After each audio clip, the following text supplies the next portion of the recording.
Hi viewers, welcome to our channel. ప్రస్తుతం మనతో పాటు సీనియర్ జర్నలిస్ట్ దామ బాలస్ అన్నారు, వారితో మాట్లాడదాం. నమస్కారం సార్.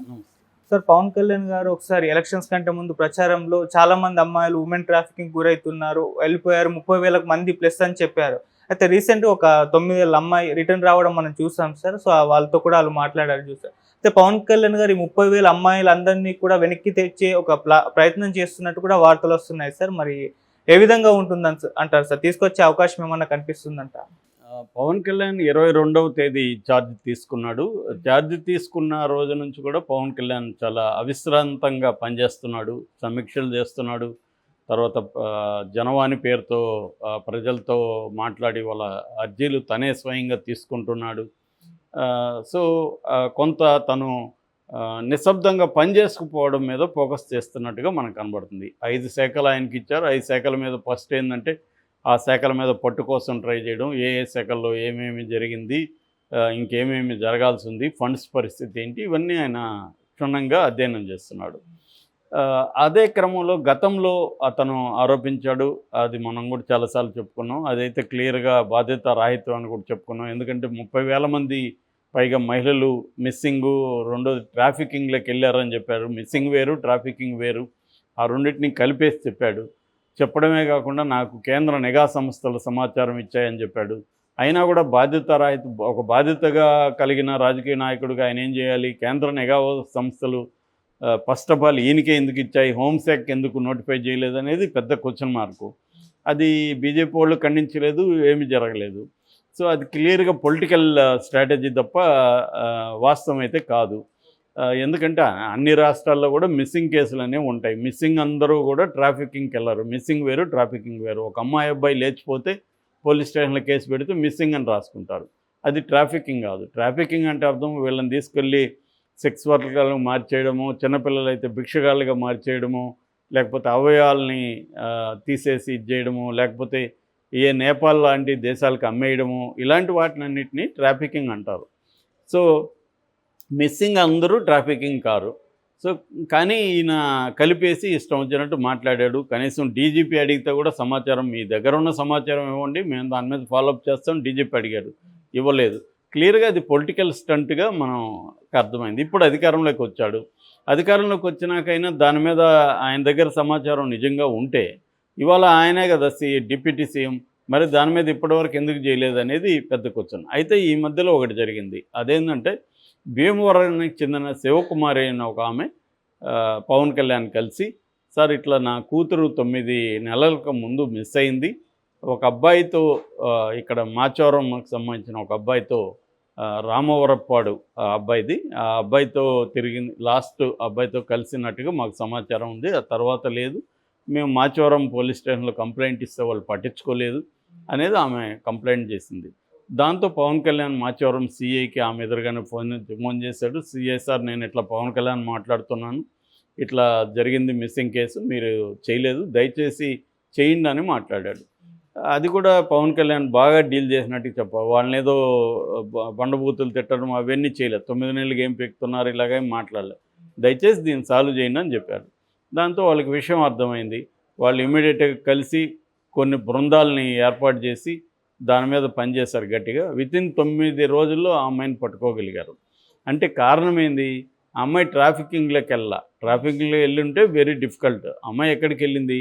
ఈ రామవరపడ అబ్బాయితో కలిసి ఏలోపు లేచి వెళ్ళిపోయింది. ఎక్కడికి వెళ్ళింది? జమ్మూలో ఉన్నారని తెలిసింది. ఈ రామవరపడకి జమ్మూలో ఎవరో ఫ్రెండ్స్ ఉన్నారు, వాళ్ళ ద్వారా అక్కడ పోయి వీళ్ళు కాపురం పెట్టారు. సో ఇప్పుడు ఆ అమ్మాయిని పట్టుకున్నారు, ఆ అమ్మాయిని తీసుకొస్తున్నారు. పవన్ కళ్యాణ్ సమక్షంలో వాళ్ళ అమ్మకి అమ్మాయిని అప్పగిస్తారు. ఇది ఖచ్చితంగా దీంట్లో కూడా అనేక యాంగిల్స్ ఉన్నాయి, నేను చెప్తాను.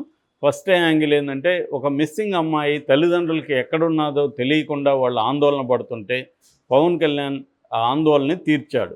అది ఖచ్చితంగా పవన్ కళ్యాణ్ని మనం అప్రిషియేట్ చేయాలి. ప్రోయాక్టివ్గా పనిచేశాడు. ఆ పనిచేసేది కూడా పాజిటివ్గా స్పందించి పనిచేశాడు తప్ప నెగిటివ్గా వాళ్ళ మీద, అధికారుల మీద జులుం చలాయించడం అది కూడా చేయలేదు. పాజిటివ్గా స్పందించాడు. ఇది మంచి పద్ధతి, దీన్ని అప్రిషియేట్ చేయాలి.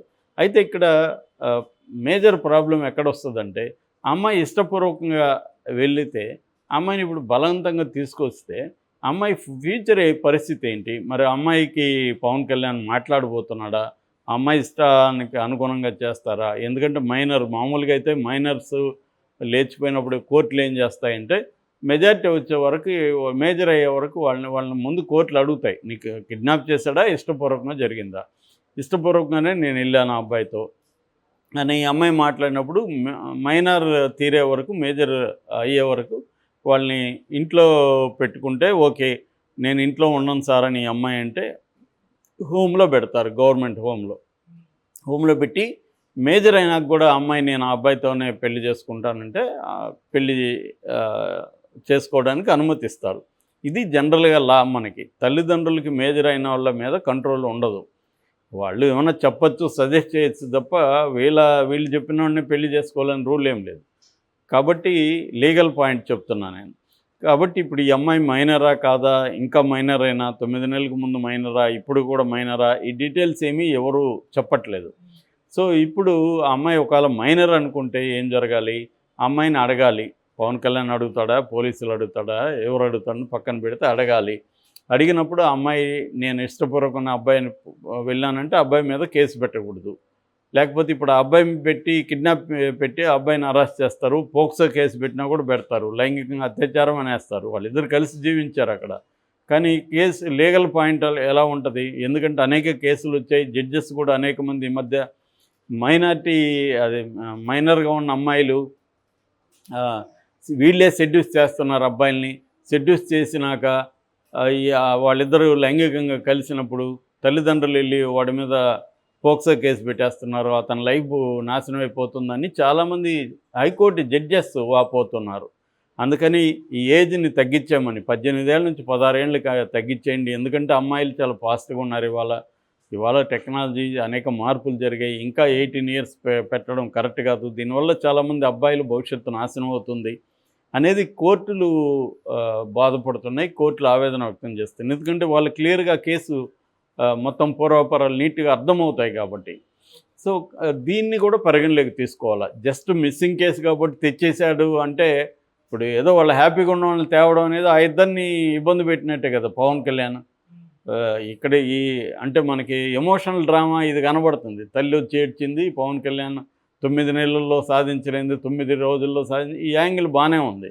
కానీ కనిపించిన యాంగిల్ ఏంటి, ఆ అమ్మాయి అబ్బాయితో హ్యాపీగా ఎక్కడో ఉంటే వాళ్ళిద్దరిని చెడగొట్టి వాళ్ళిద్దరిని తీసుకొచ్చి వాళ్ళ జీవితాలను నరకం చేస్తున్నారా అనేది చూడాలి.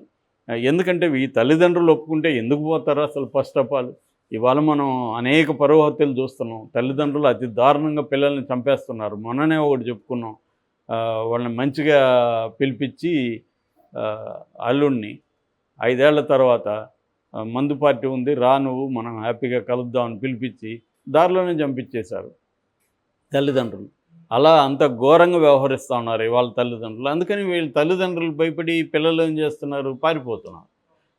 ఇప్పుడు అలాగా పారిపోయిన ఒక జంట ఇది, నో డౌట్. అలా పారిపోయిన జంటని పవన్ కళ్యాణ్ పట్టుకొచ్చి ఏమన్నా జరిగితే వాళ్ళకి పవన్ కళ్యాణ్ బాధ్యత వహిస్తాడనే చూడాలి. అంటే ఒక సంఘటనకి అనేక కోణాలు ఉంటాయి. మనకి ఒక కోణమే ప్రొజెక్ట్ చేస్తూ ఉంటారు.